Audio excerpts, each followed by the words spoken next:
Olá, sejam todos bem-vindos à nossa 7ª aula do workshop de pintura mural a seco e a fresco. Eu sou Tatiana Zanelato, minha disciplina é o de a fresco. Na aula passada a gente falou sobre políticas públicas, teóricos, cartas patrimoniais, carta de Veneza. Agora a aula 7, princípios da conservação de a fresco, teoria contemporânea. Como eu já comentei em alguma outra aula, início de alguma outra aula, esse é um dos meus assuntos favoritos. Adoro falar sobre teoria contemporânea. Aqui o nosso programinha de sempre, né? A gente já está na nossa penúltima aula.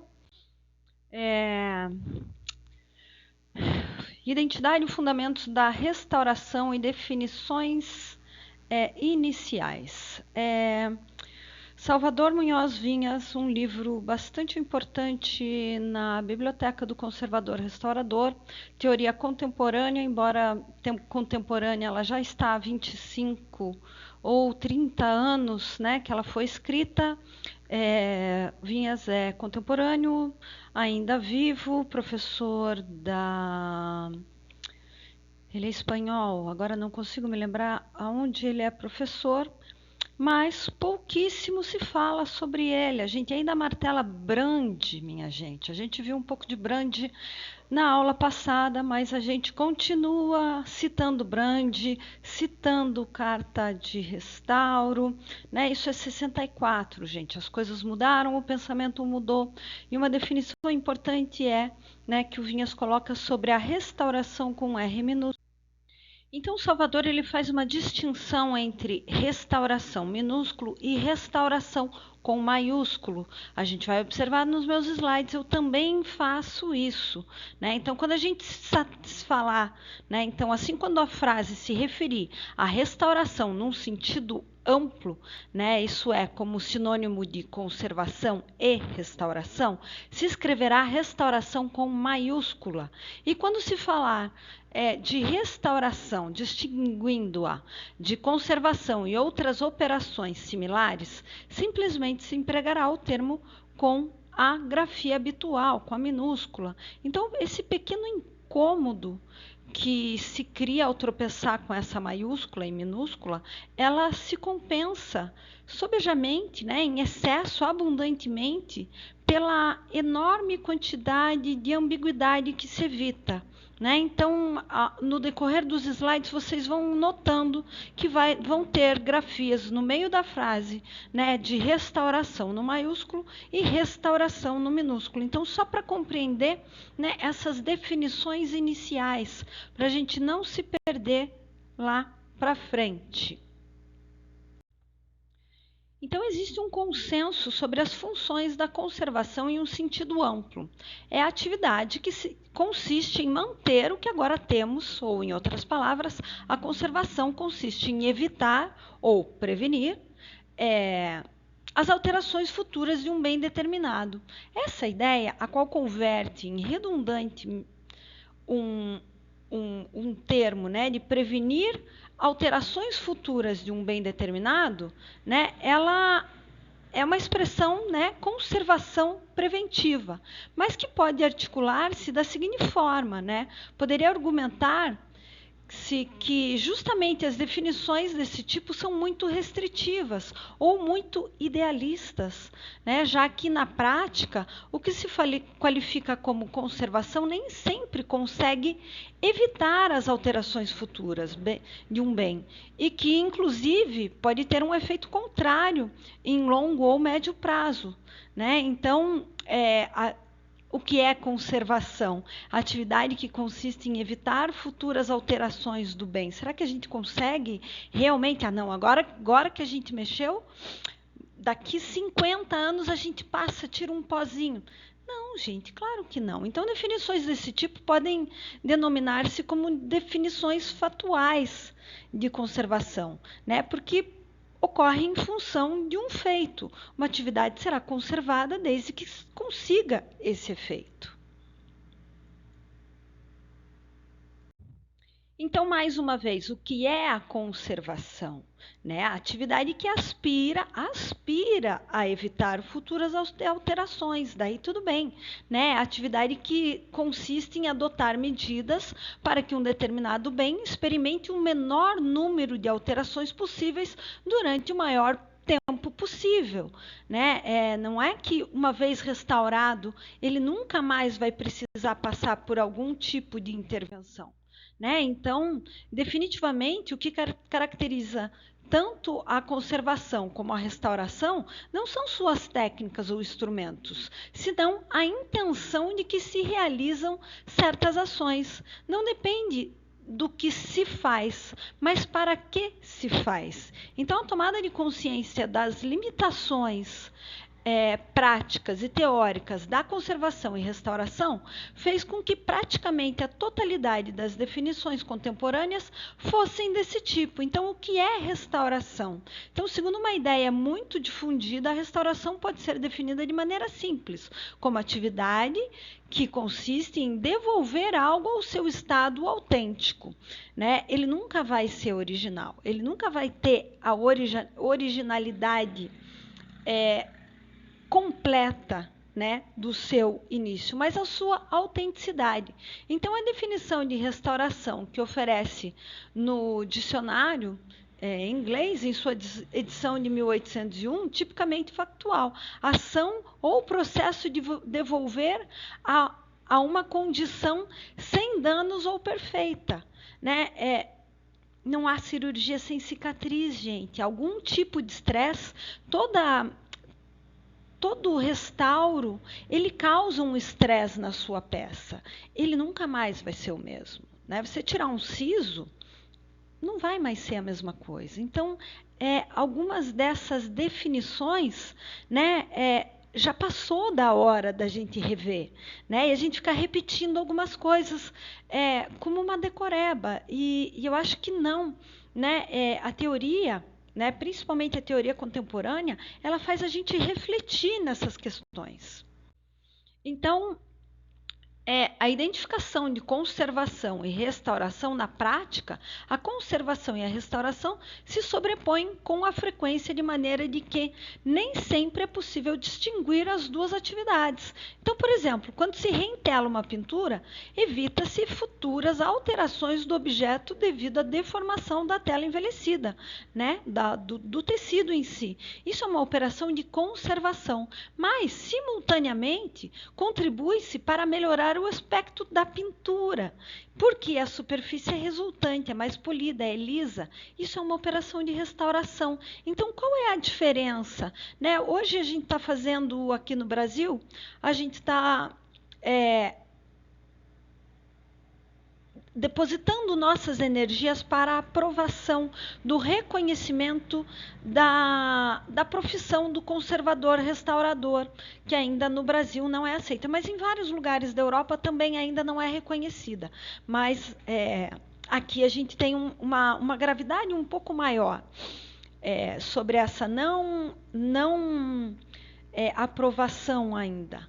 Mas, definitivamente, né, quando a gente estava formulando, eu faço parte da comissão da regulamentação, quando a gente estava elaborando esse texto, a gente achou por sensato, né, não falar conservação e restauração, e sim com hífen, porque as duas estão interligadas, gente. Então, a próxima vez que forem escrever conservação e restauração, a não ser que seja a conservação e a restauração como ato, né, a pessoa que faz é conservador-restaurador, porque ele faz as duas atividades juntas. Não há como separar esses dois termos, né, porque a atividade se perde. Então, esse tipo de coincidência é muito comum, já que a maioria da parte das técnicas de uso habitual produzem de forma simultânea e em maior ou menor medida,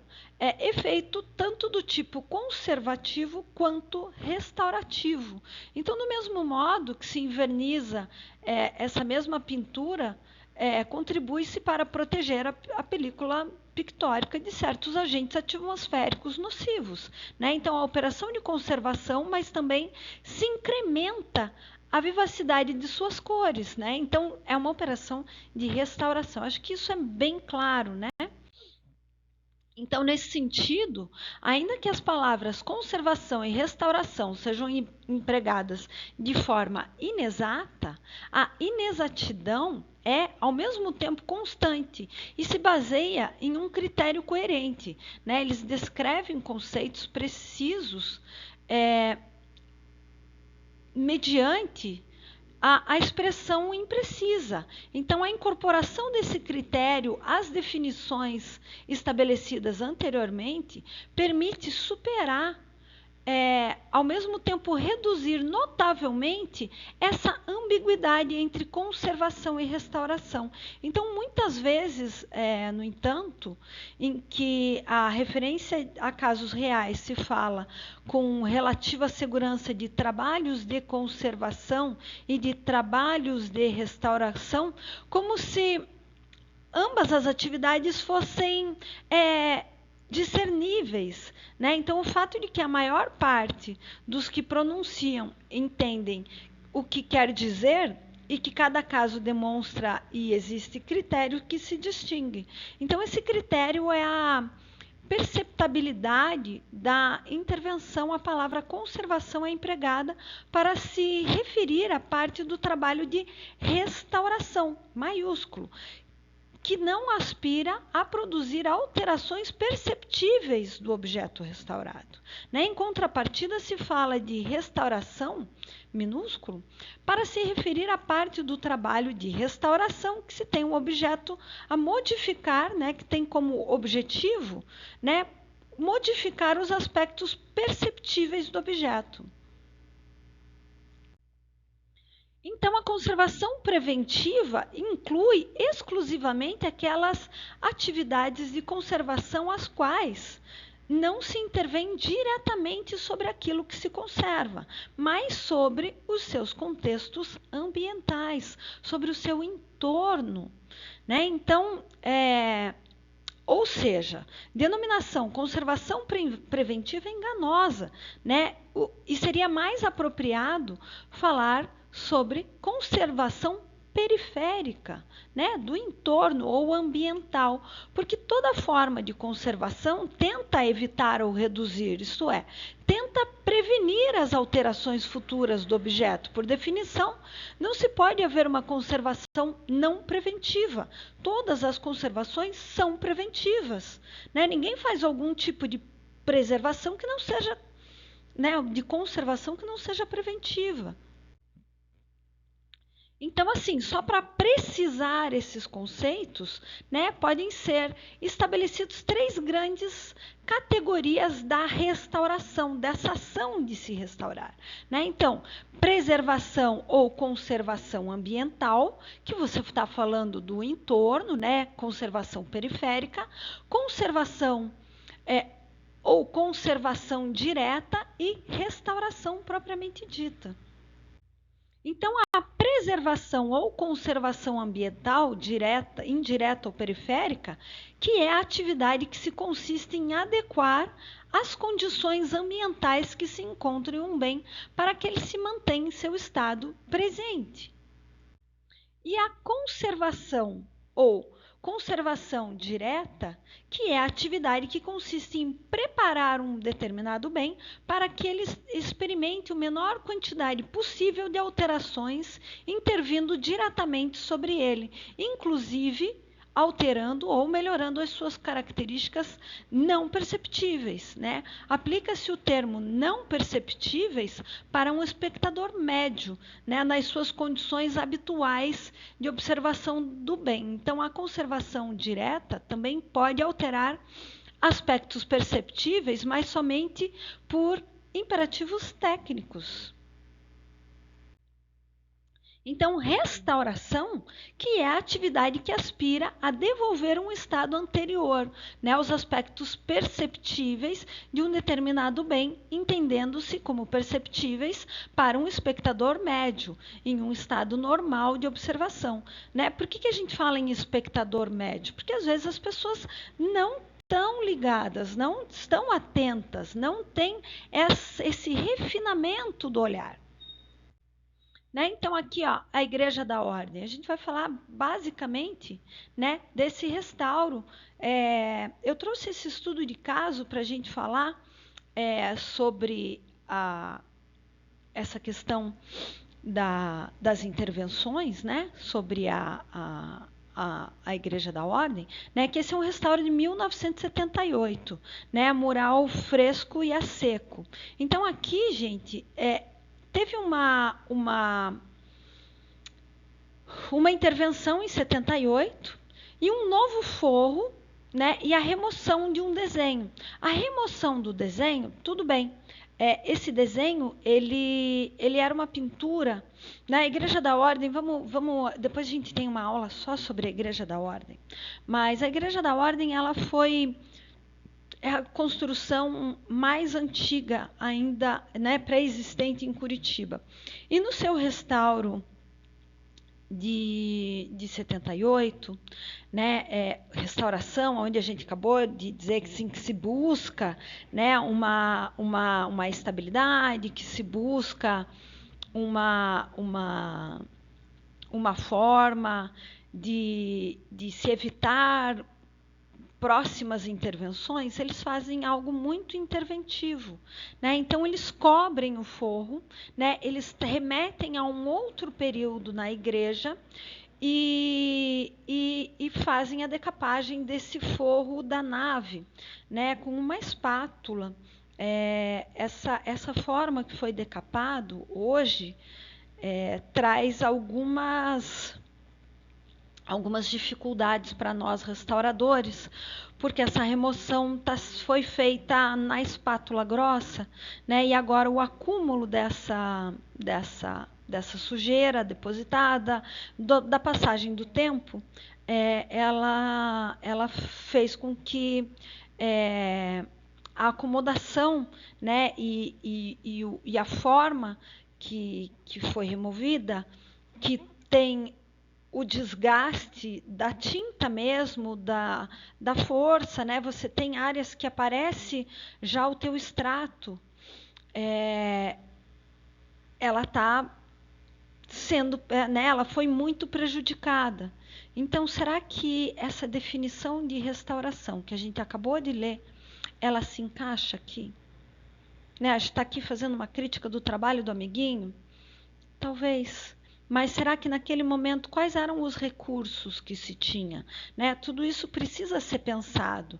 Né? Aqui está mostrando que eles fecharam a cobertura da nave, porque essa daqui é a capela, né? Normalmente, desculpe, não é da nave, é da Capela Mor. Então, normalmente, as capelas Mor, elas inicialmente foram as ermidas primitivas e posteriormente elas, né, com o crescimento das vilas, né, elas foram se estendendo. Então, normalmente o arco cruzeiro já foi fachada e nesse caso não é diferente. Então, eles queriam remeter esse período colonial, mas essa igreja foi meu objeto de estudo da minha pós. E eu faço uma crítica, até faço uma crítica muito azeda sobre essa intervenção, porque eu considero ela leduquiana. É uma linha. E naquele momento, as premissas sugeridas pelo, na época, SFAM, era de trazer essa identidade colonial para o Brasil. Porém, o Sul, ele diferencia da questão colonial, porque a gente não tem tantos portugueses. A gente tem um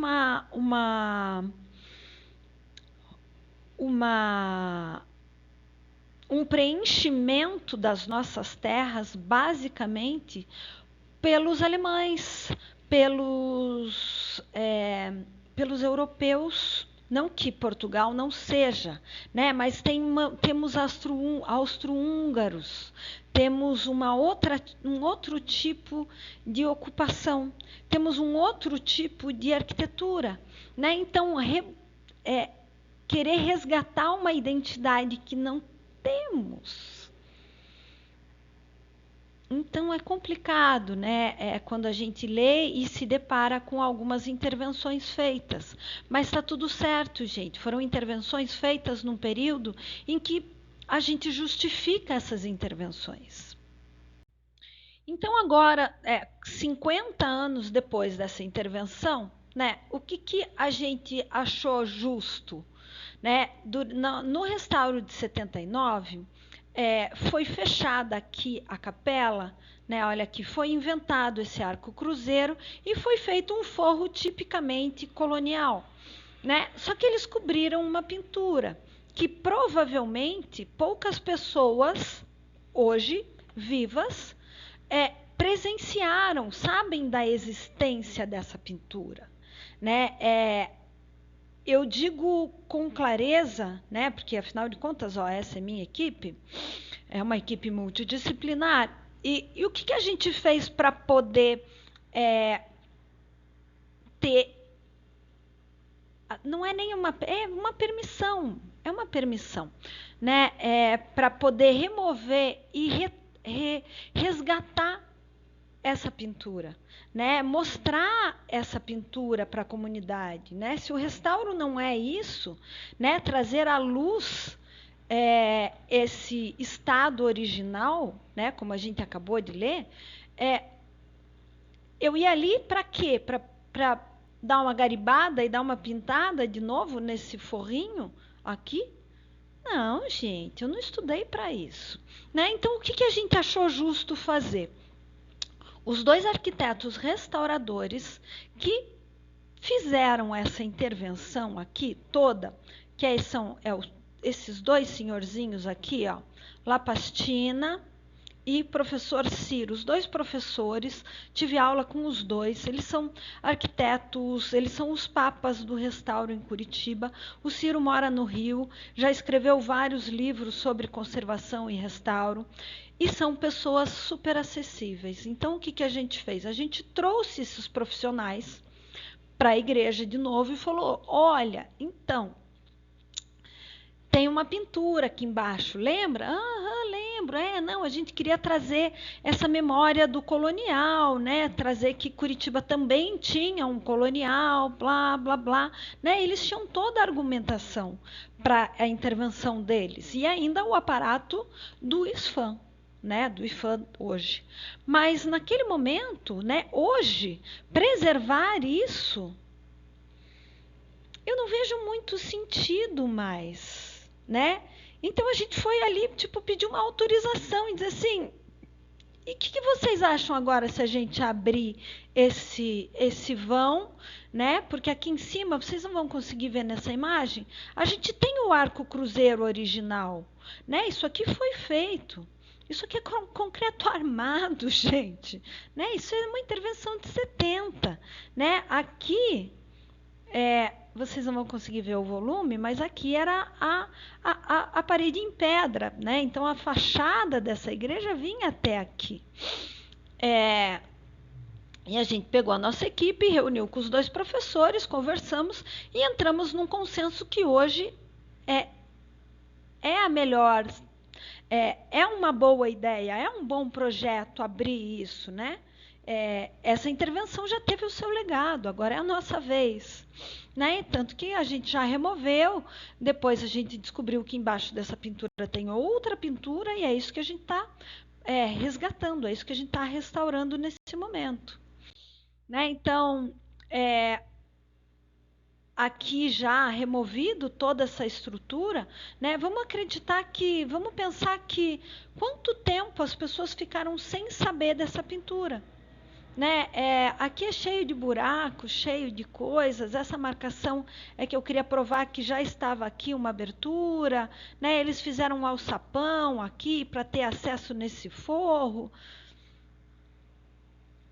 Eles já fizeram meia-culpa e está tudo bem, já está tudo conversado, né? Aqui a pintura mais de perto, mas, gente, olha.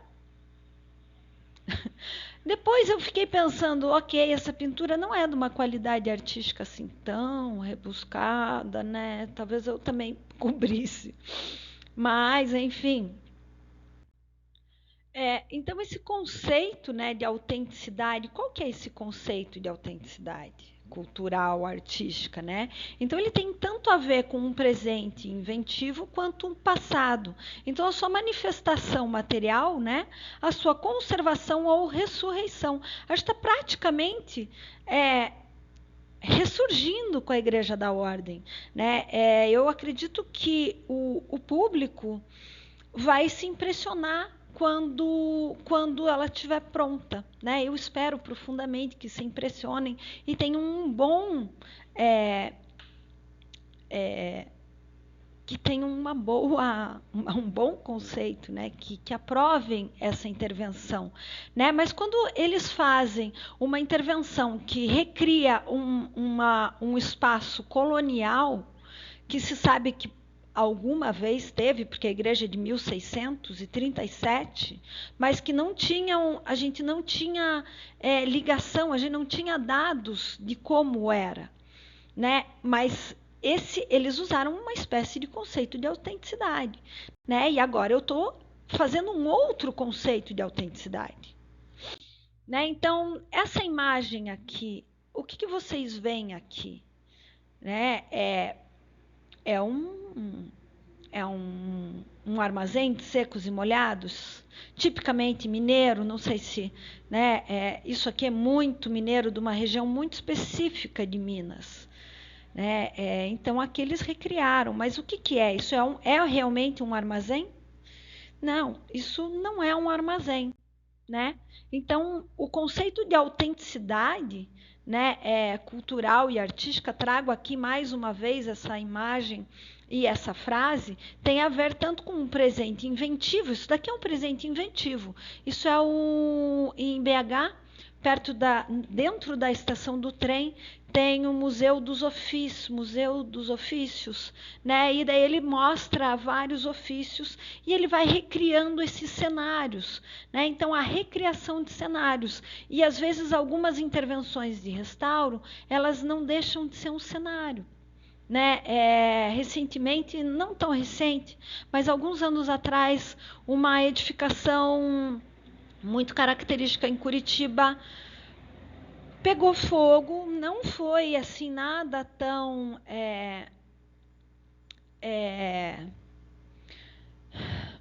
não teve uma perda substancial, era passível de restauro, porém eles simplesmente passaram um trator em cima do negócio, da edificação. Era um exemplar único da menor casa em madeira do sul do mundo. Agora não sei os detalhes, mas ela tinha uma referência assim, a menor casa de madeira do Paraná, ou a menor casa, né, original, toda em araucária. E ela pega fogo numa parte de trás que é absolutamente perfeita de se refazer. E eles passam o trator em cima. Daí no dia seguinte o prefeito diz assim, não, então vamos abrir vamos fazer uma cópia igual. Para quê? Disney agora. Vamos tudo virar um cenário, então, né? Tiradentes é um pouco um cenário, né? Foi se remontando. É um recurso? Mas é praticamente uma ressurreição, né? Tentar ressurgir das cinzas, né?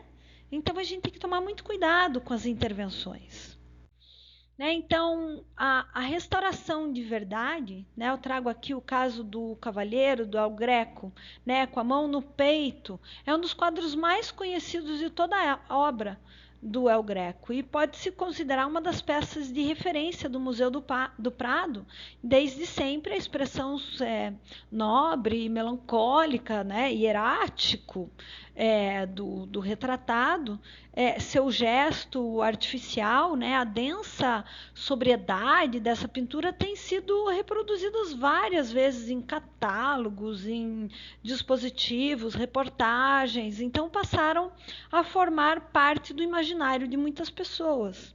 E em outubro de 96 a pintura passou por uma intervenção de restauro, né? Então ela foi retirada da galeria do museu e ingressou para o ateliê de restauração. Quando essa obra retorna às galerias, né, o Cavaleiro mostrava um aspecto muito diferente do que tinha anteriormente. E foi chinchalhado, meu povo. Né? Então, o quadro havia diminuído de tamanho, a silhueta do cavaleiro antes invisível, agora era claramente perceptível, né, pelo contraste entre o traje e o fundo, que antes era negro e agora era cinza, né, mais amarronzado, né? Então a cor dourada da punhadura da espada havia se transformado em prateado, o tênue halo que rodeava a cabeça do retratado havia desaparecido, assim como a assinatura, né, que tinha a pintura. Então, inicialmente não se produziu nenhuma reação digna de destaque. Mais adiante, no entanto, os meios de comunicação fizeram um eco a essa crítica, né? Então, já naquele período, né, a gente já tinha um monte de especialista num monte de coisa. Isso não foi benefício da internet. Então, essa crítica, né, de interesse do Estado, né, a polêmica da restauração do Cavaleiro, alcançou o seu ápice até produzir que um jornalista qualificou em convulsão nacional, né, em meios a tantos ataques e comentários, né, de vários especialistas, né, na área de conservação e restauração, né, que o próprio restaurador criou um artigo em defesa da sua atuação. Né? Então, a restauração de uma pintura não é uma ação subjetiva e caprichosa.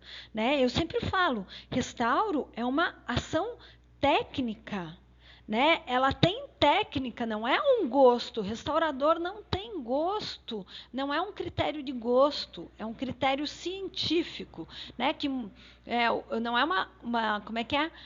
Ação subjetiva e caprichosa do restaurador que modifica o quadro ao seu gosto. Tampouco serve a opinião estética e subjetiva do que, ao verem o resultado, dizem: eu gostava mais antes. Gente, eu já ouvi isso. Dói. Né? Não sei se alguém já passou. Né? Então, o que estavam dizendo, né, o restaurador, a razão que justifica a sua atuação e o desgosto de tantas pessoas, é que a realidade é como é.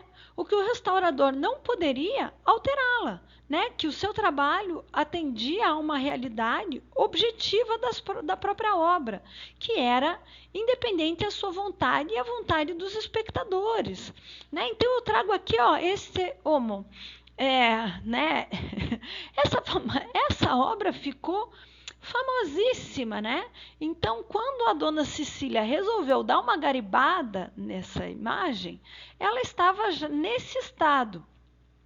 Agora, minha gente, quem conhece essa imagem? Quem conhece a iconografia? A gente já viu esse termo. Quem conhece a iconografia dessa imagem? O Cristo já está coroado. Essa túnica veio da onde? Né? Ele não foi crucificado de túnica. Né?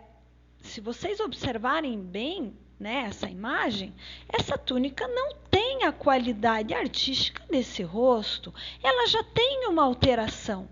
Né? E daí a dona Cecília faz uma outra alteração e fica famosa. Né? A profissão ficou famosa, né? Então, as obras de arte são, como as concebeu o seu autor no momento preciso da história, né? Ou seja, você acha que essa fatura, ela combina com essa rodelinha aqui, ó? Olha esse papel. Então, já tem uma outra dona Cecília antes da dona Cecília. Né? Olha essa túnica, olha as pinceladas. Esse braço parece que está amarrado, parece uma camisa de força. esse pergaminho tá, ó, um espetáculo, né? Então, será que a gente, né, a gente adora ficar aí falando, blá, blá, blá, mas a gente também tem que parar um pouco e prestar atenção. Né? Então, que o restaurador elimina o falso e resgata o autêntico, o que é o operário do verdadeiro, o agente da verdade. Né? Então, adoro essa comparação. Né? Então, ele era assim, foi limpado, né? Estava nesse estado e virou a bolacha traquinas mais famosa. Mas, gente, olha aqui, isso aqui. Cadê a originalidade disso? Olha a grossura desse pescoço. Né? Inventaram uma túnica aqui.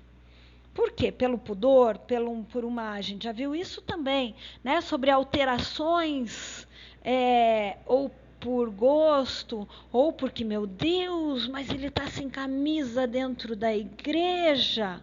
Né? Então,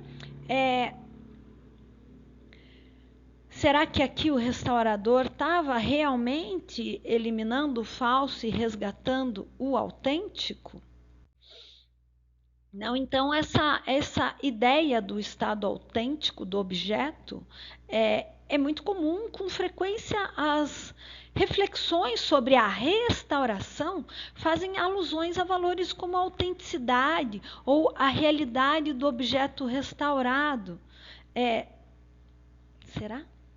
De forma mais ou menos explícita, né, a restauração se apresenta como atividade encarregada de garantir o que o objeto tratado, né, se acha em seu estado autêntico real, em seu estado de verdade. Então, as teorias clássicas diferem sobre a qual realmente esse estado, ainda que a sua existência seja um pressuposto, né, comum a todas elas. Né? Então, como é que a gente fala sobre esse estado autêntico? Então, a restauração pode ser definida como os meios pelos quais se preserva a autenticidade da natureza do objeto. Essa é uma obra que eu fiz em 2021, foi no meio da pandemia.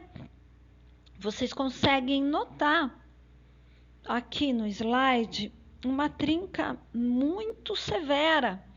Né? Essa trinca foi tratada, essa trinca, ela foi aberto um vão em arco e, obviamente, a casa trabalhou.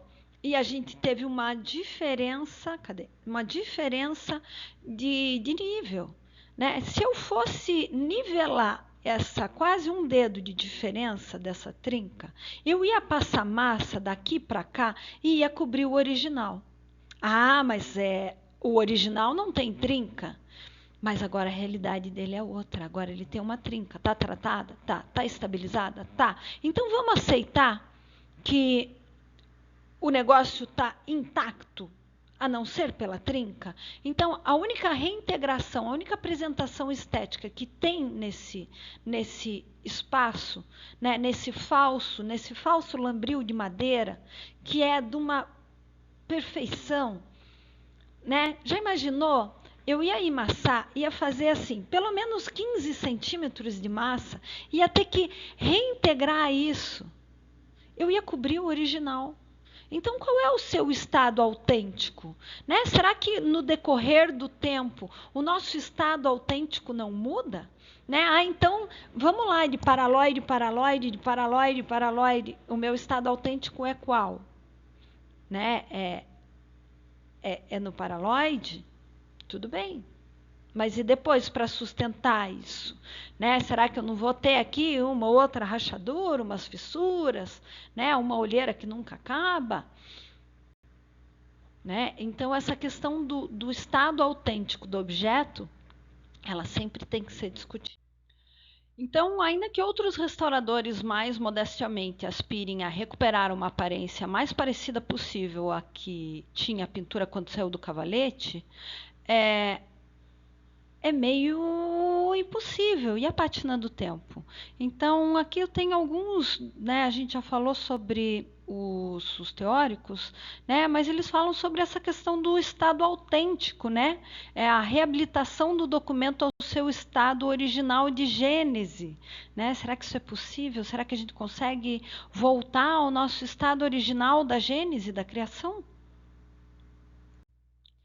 Então, né, o Leduc fala a questão de restaurar um edifício não é mantê-lo, é repará-lo ou refazê-lo, é restituir-lhe um estado completo que talvez nunca tenha existido. Né? Ele está dando ali uma permissão para inventar, para criar. Né?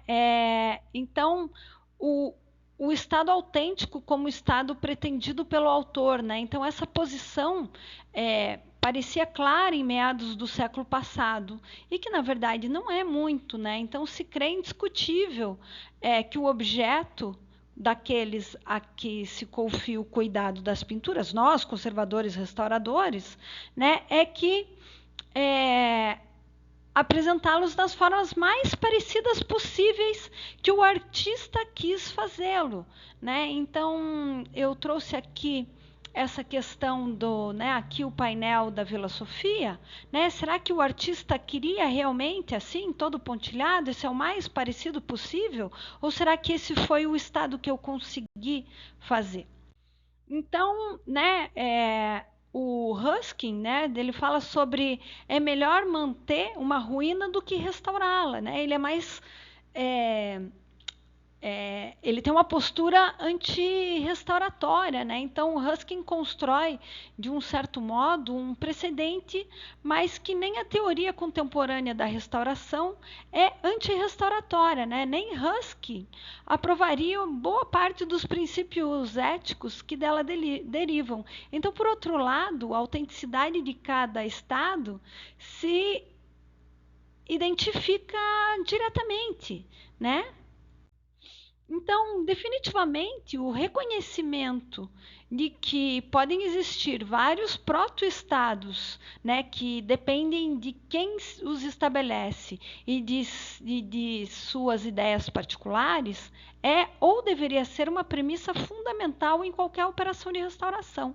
Então, a crença que há um estado de verdade, né, mais verdadeiro que o outro, é um estado superior aos demais, é uma manifestação de soberba intelectual, né? Então, ou uma falta de imaginação para pensar em outras atitudes diferentes da sua, né? Então, será que eu, mais uma vez, não estou indo para o inferno dos restauradores, né? Dizendo que a intervenção de 70 não está correta? Ah, mas a minha está. E a soberba, né? Então, considerar que um estado é mais autêntico que o outro não é objetivamente justificado, né? Então, há um preconceito sobre essas verdades. Então, pode-se determinar por métodos mais ou menos discutíveis a história de um objeto é lícito, né? Ter referências pessoais por um estilo artístico ou outro, mas conceder a um momento dessa história um grau de autenticidade superior ao outro é incorreto. Né? E, portanto, justificar a alteração de um objeto em razão da sua autenticidade também é. Então, essa alteração se justifica porque o valor simbólico do objeto se incrementa através dessa intervenção. Então, apelar à verdade ou à autenticidade é um erro. Né? É tentar converter em objetiváveis ou indiscutíveis decisões que são essencialmente subjetivas. Então, é um gosto do conservador restaurador. Então, agora com essa conceituação, essa teoria contemporânea pincelada aqui em alguns pontos mais polêmicos, né, a gente vai falar sobre o princípio da conservação de afresco. Mais uma vez, a Igreja da Ordem, o forro da Igreja da Ordem. Então, eu falei, né, eu justifiquei que eu queria tirar o forro que os professores colocaram, porque eu tinha um estado autêntico, né? Então, por exemplo, com relação à repintura e restauração, né, a remoção, né, mais pobres, né, a remoção é justificável por um valor de uma camada subjacente, né, da obra de arte. Logo, a pintura medieval usada como parte de uma peça, de um altar barroco, pode ser preservada, né? A gente fala em qualidade artística. Qual é a qualidade artística que temos? Mas eu fiz um escarcéu para tirar aquele forro, né? E agora estou aí, né? Essa é a pintura que eu vou restaurar, né? Até aquele momento. Então, olha essas pinceladas grosseiras, né?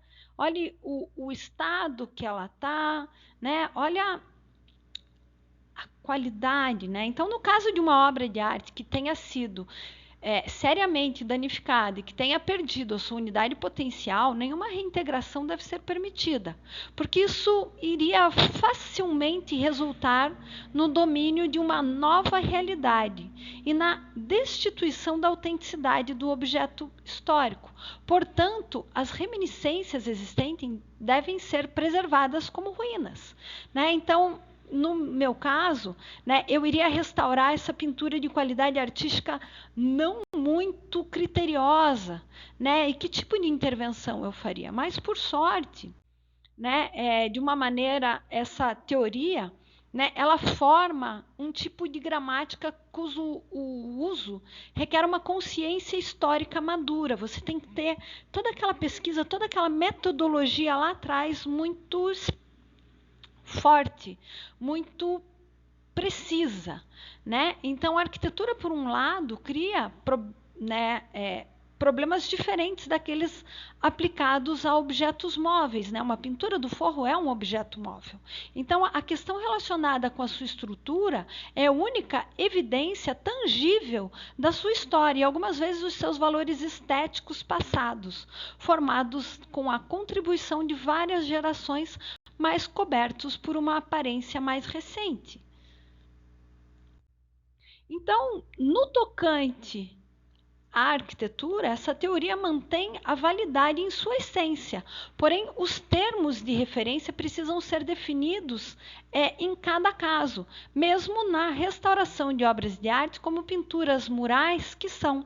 Então, essencialmente, parte da arquitetura, a sua integração, se necessária, né, ela deve ser vista com a gerência, a referência ao conjunto arquitetônico, né?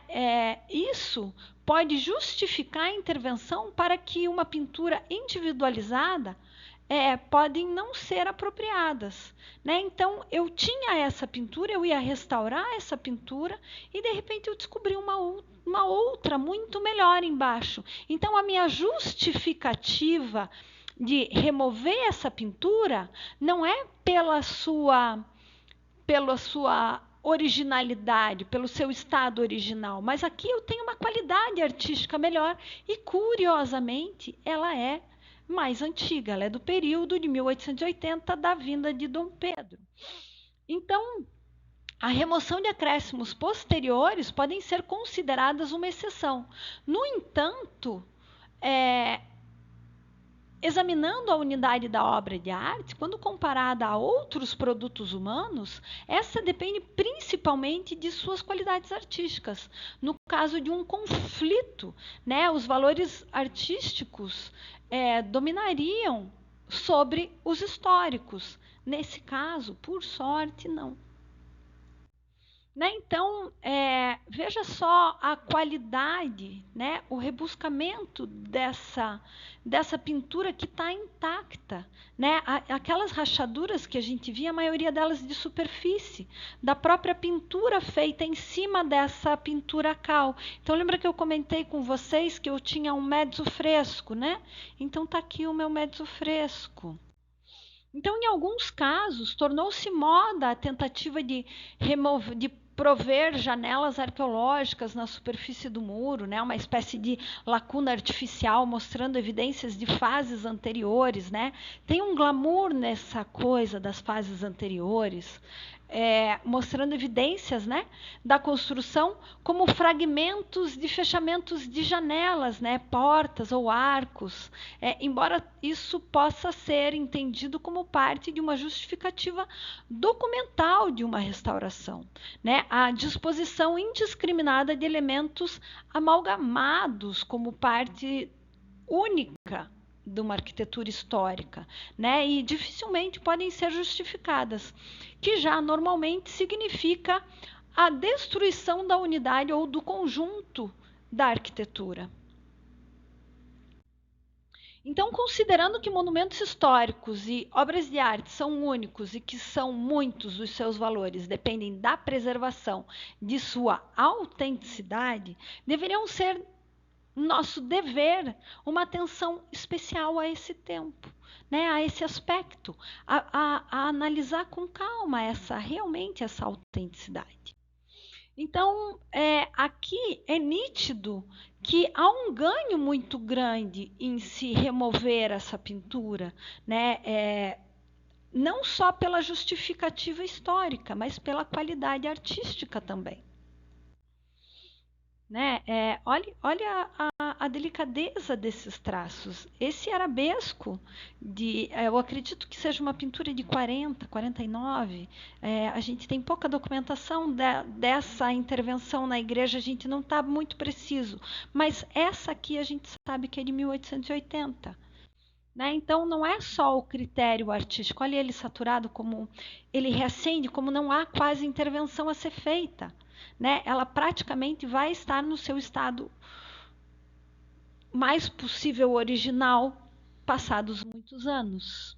Então é isso, gente. Né? Aqui, mais uma vez, a nossa bibliografia, né? A nossa referência bibliográfica, né? São indicações importantes para montagem, né? para